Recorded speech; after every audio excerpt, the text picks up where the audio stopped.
Hi guys, and welcome to another episode. We're out at the monument to the defeat of Palawa Joko, and Kormir has just been swallowed by torment, and I've kind of skipped it back so you can see exactly what happened after Kormir died and Palawa Joko appeared. So yeah, I hope you enjoy the episode. Okay, so maybe not as dramatic as it could have been, but that's Kormir's been swallowed by torment. That's it. Gone. Bye-bye. I consider her to be dead now from this point on.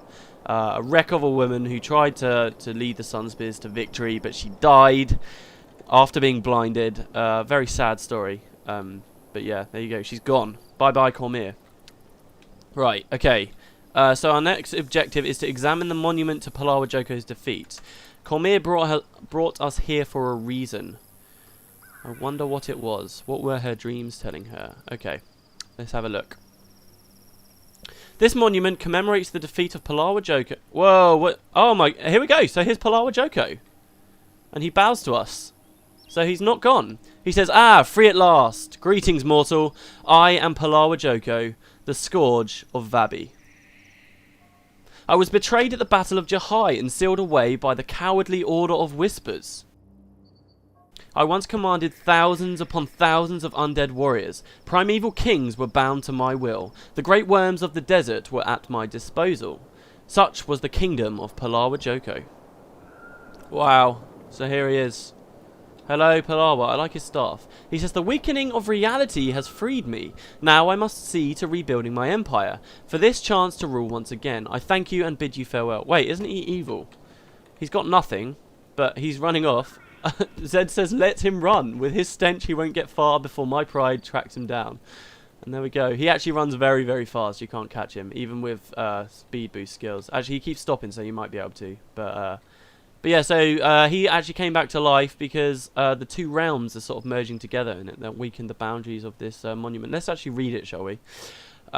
This monument commemorates the defeat of Palawa Joko at the Battle of Jahai. After 100 days of bloody battle, Chirai Ossa and his elite troops defeated Joko's undead forces of grey giants and undead centaurs.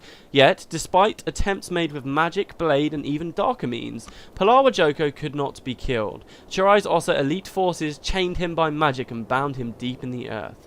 Thus, the undead lord's defeat was complete and Palawa Joko sealed away forever in a location kept secret by the Order of Whispers. It's not a very secret location, is it? It's a shame we can't go into the tomb underneath that. How awesome would that be? You gotta admit, that'd be pretty great. Anyway, so yeah, let's go on up to the Gate of Desolation, because I believe our next objective is to help Zed track Palawa Joko. Take Zed to speak with him. Dira Traptail. Okay, so let's go up and do that. Okay then, so here we go, Gates of Desolation. I'm now filming this after we've seen the bonus episode and stuff, as you can tell from my armor. So yeah, this is kind of what's happened. Kormir's dead, and Joko's ran off, and we now need to kind of team up with the centaurs to find him. Hopefully he can tell us how to get through the Desolation. So yeah, let's leave the gates and go back into corner one last time. We don't have to walk very far through there. Oh, there's a spirit here. Let's speak to him. He says, Sunspear, that is what they call your people? Yes, we were much like you before the dark times, before Palawa Joko. I do wonder what the Sunspears were like before then. There probably is information somewhere. I've just not read it or I've forgotten about it. Anyway, here we go. Oh yeah, and I forgot, we didn't actually read the description for this outpost. This was once a mighty edifice designed to repel desert raiders like Palawa Joko. The Gates of Desolation are a broken skeleton, slowly being reclaimed by the desert. A few determined traders hang on, although their customers are mostly centaurs from the plains. Those traders, actually, I might be able to speak to them. They're actually some members of the Order of Whispers. And they're kind of the guys that you can trade artifacts that you find in the Desolation with. It's pretty cool. Because, as I said before, you don't see much life from here on out.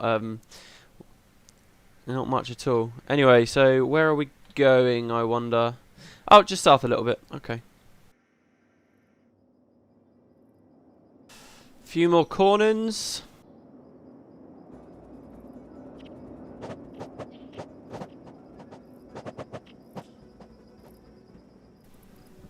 Right, okay, so here we go. 4 centaurs, sorry. And Dira Traptail, who is also a centaur. Have you found Joko? See what's going on. Come on, Zed. I have got Zed with me, haven't I? Yes, I do. Alright, Zed, speak to your kinsfolk. He says, I can smell a 2-legged walker from 4 miles away. 8 if he hasn't bathed in a fortnight. I can smell you coming from 10. There they go with smell again, Jesus. Okay. We have the Undying 2-Legs trapped. He was trying to return home to regain his throne, but it seems being buried and bound for so long has cost him all his power. What shall we do with him? Joko's quite a funny character, actually, because he was just this massive evil mastermind, and we're going to see he's... well, he's not quite that anymore. Let's speak with him. Alright, watch out for Zed, though. He can get a little arrogant at times, especially when dealing with 2-legged folk. Oh yes, we know. We do know. Let me know when you are ready to speak with the dead one. We are ready now. Let's do it. So here we get a cinematic before the next mission. We can hear Palawa Joko's voice pretty quickly, which is good. I won't ruin it for you guys. Did you think you could escape us, Gravewalker? We could follow your stench across the desert. You are a natural follower, Centaur. Your dead ancestors served as my cavalry. We did not come to trade insults, Palawa. We want to know how to cross the Desolation. Sorry to disappoint. Only the dead and the demonic can walk the sulfur flats unscathed. Let me rip his limbs off. He'll still be able to tell us afterwards. You wouldn't dare, mule. You're right. Fire is a better way to deal with a lying abomination like you. Someone fetch me a torch. Don't lie to us, Palawa. The histories speak of mortals at your bone palace. How did they get there? I did not lie. No mortal can walk the sulfur flats, but there are great wurms who travel beneath those sands. These can serve as your steeds, but you have to do one thing. What's that? You have to show them you are their master.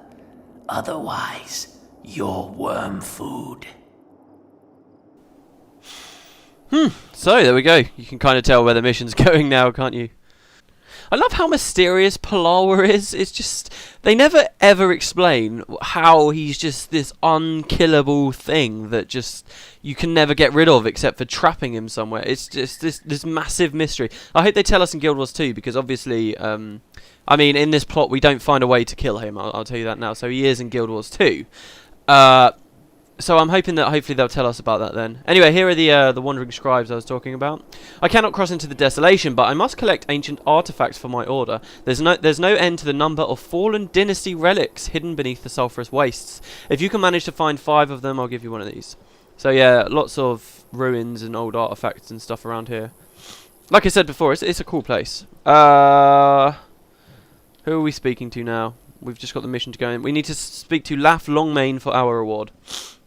And presumably he'll take us into the mission. And yeah, say goodbye to trees, guys. Say goodbye to this. This is like, I don't know for sure, but that's like one of the last trees. Where's Laff? Here we go. Hello, Laff. He says, thanks for helping fight Varish, the demons and the undead. But did you need to wake up that smelly, undying 2-legs? Regardless, Mirza told me to give you this in thanks. We didn't wake him up, it just happened.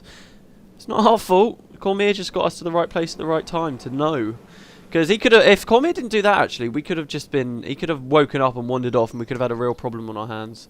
Anyway, he says, ugh, all you can smell from here is sulfur. It smells of torment. I long for the sweet scent of miraja flowers that grow throughout the sunward marches. We have to do what we have to do. Indeed. That rancid, undead, 2-legs walker is waiting for you at the edge of the Desolation. I wouldn't trust him if I were you, but I surmise you don't have much choice. You can't just sit around and wait for Abaddon and Nightfall to come to us. Let me know when you are ready. We are ready. Let's do it. So, who is keen to see these worms? We saw a little glimpse of them. This is like a massive thing with Nightfall. It was like one of the key features of the whole campaign when they were sort of advertising it. Anyway, our only objective is to tame Queen Junundu and gain control of the Junundu worms. Okay, so Palawa's speaking to us. He says, before you can master the Desolation, you must first master the beast. Those not up to the task die a painful, horrible death. The great worm, a Junundu, waits for you, mortal. Tame the queen or perish in her belly. My tenuous grasp on these desolate sands is weakening. I can show you where to go, but the task of taming the worm is yours alone. Oh, he's over there. Okay, be careful. I don't trust that shambling, undead, two-legged lord any farther than I could kick him, says Zed. And we said, don't worry, Zed, we've got your back. No, human, I will have your back. You lead, I shall follow. I'm still not sure whether Zed particularly likes us or not. Okay, so Palawa says, venture close to the worm spore and you will awaken her. But be sure you are prepared to challenge the queen of the worms. Once you have awoken her, she will not rest until she is tamed, or you are kicking and screaming inside her gullet. So you can see the queen over there. And I'm not sure why this happens, but pretty much she gets a load of undead awakened to attack you. The start of this mission is essentially to just fight all of these undead. Now, we can't go any further than this. This is like as far as we can walk. You see kind of that yellow sand, the really yellow stuff? That is the sulfurous waste, and if you walk anywhere near it, you will die instantly. A horrible and painful death. So the one thing that really catches people out on this start bit of the mission, which by the way takes a very long time, is that they slowly start fighting closer and closer and closer to the queen, and then they all start dying and they don't know why. So it's always a good idea just to flag your guys back, like around here, I'd say. And just let the queen do her thing. Now, once you've defeated like a wave of these awakened... By the way, the awakened are insanely annoying. The undead, these guys have just got 100 skills that just make them irritating to deal with. Like, they can resurrect each other and stuff, and they're just horrible. But yeah, after every wave of these undead comes in, eventually the queen will come forward and we can take a shot at her, and we just keep chiseling her health down, and then eventually she'll die. And she's going to send bosses at us and all kinds of stuff. Again, I don't know why she's kind of working with the undead here. It's a bit weird because the worms, if you want to label them a good guy, the worms are like the only good guys out here in the Desolation. As we'll see later. But yeah. You can see more of them charging in. Also, I guess the only other thing really to mention during this massive long fight, I'll speed it up quite a lot after this, is that there's a trick people actually do. Oh, Jesus, I'm taking a lot of damage. There's a trick people do where, with some fancy teleportation, out there, right, you will die if you instantly go on the sand, but there are sections of the sand that you're not supposed to walk on that won't kill you instantly. And one of the most impressive things, in my opinion, that players have found out how to do is they found out how to sort of teleport their way onto the sands to a safe spot, and they've memorized a safe path through the sulfurous wastes, so they can actually walk across it by exploiting what is essentially a glitch. They're able to walk across the sands without using the worms, and what that does, if you're wondering, is it means you can pay someone, or you can actually get yourself, when you first come to corner, you can travel north through Chirai's procession, through here, and then someone can go across the sulfurous wastes, all the way into the Desolation for you, through the mines, and out into Vabi before you've done any missions out on corner. And that's called like the Desolation run, or the Vabi tour. It's a very, very, very impressive, very cool run. I've never done it myself, but I just think it's, you know, one of those really impressive things. Okay, so Palawa says, you have completed her first challenge, but she will not yield so easily. And yes, you will notice I'm trying to avoid saying her name. Okay, I think she's a bit annoying. So, yeah, look. Queen Thump. Does a lot of damage. She says she will hold back no longer. The more you disturb her, the fiercer she becomes. Okay, so we did a lot of damage, and she teleported all the way back out there. And sent loads more undead. Oh, and look, some come from behind us as well. Look at that. Forgot about that.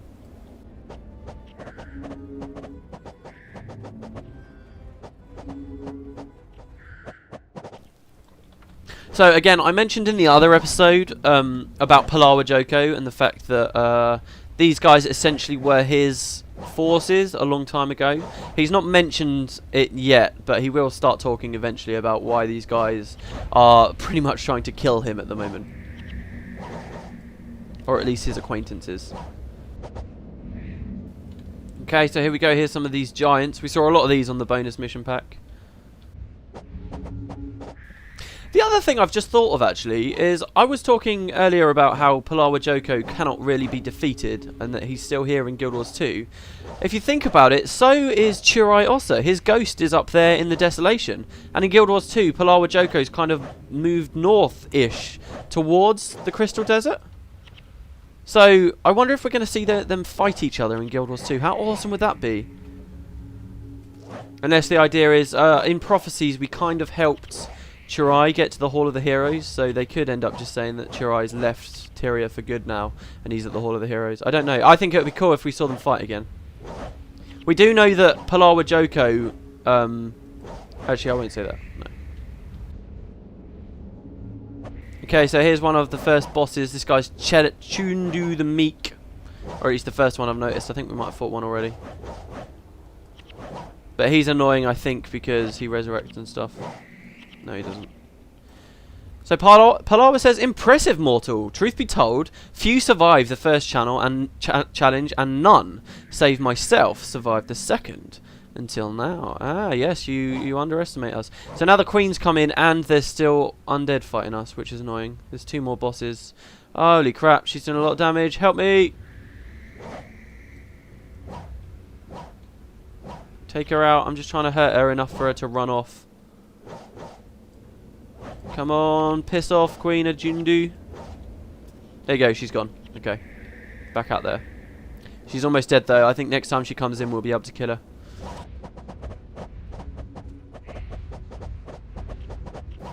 I like how the other worms, the other Junundu, are just kind of wandering around, watching, seeing what's going to happen. So, Palawa says, you are a tamer of the sands. She has deemed you worthy of riding her kin. Do not abuse this gift, lest you find yourself worm fodder. Interact with the worm spore to become one with the Junundu. Your bodies and minds will merge, and traversing the sulfurous sands will be instinctual. Follow me, mortal. I will guide you through the sands of the Desolation, but beware, the armies of Abaddon infest the area. Okay, so we faced one challenge. So now obviously the undead are against us, which is like a new foe. But our long-time foe, the Marganites, we will now be seeing. Right, so yeah, this is very cool. I'll try and do a dramatic entry as best I can. You click the worm spore, and you get eaten by a worm. Your entire skill bar changes. You get 3,000 health, loads of energy, and you actually become a worm. Look at that. We have a mysterious elite skill which we can't yet use, and lots of other skills. We get like I believe this one is a whale. Look at that. And whenever we wail, we bring our friends back to life, and we get loads of health if no enemies are around. We've got this one which makes us move faster. We can eat the enemies' bodies and get new skills. We get different strikes and stuff. This is kind of a Guild Wars 1 version, I would say, version of the weapon mechanics they have in Guild Wars 2, because of course what you wield in Guild Wars 2 affects your skill bar, and in Guild Wars 2 there's stuff like you can ride golems and stuff, and that will change your skill bar as well. And this is essentially that mechanic being seen in Guild Wars 1. Okay guys, that seemed like as good a place as any to end the episode. I had to split this one in 2. Yeah, so join me next time when we'll be kicking some Marganite arse and lots of other stuff using the Junundu. So I hope you enjoyed the episode, and I will see you next time.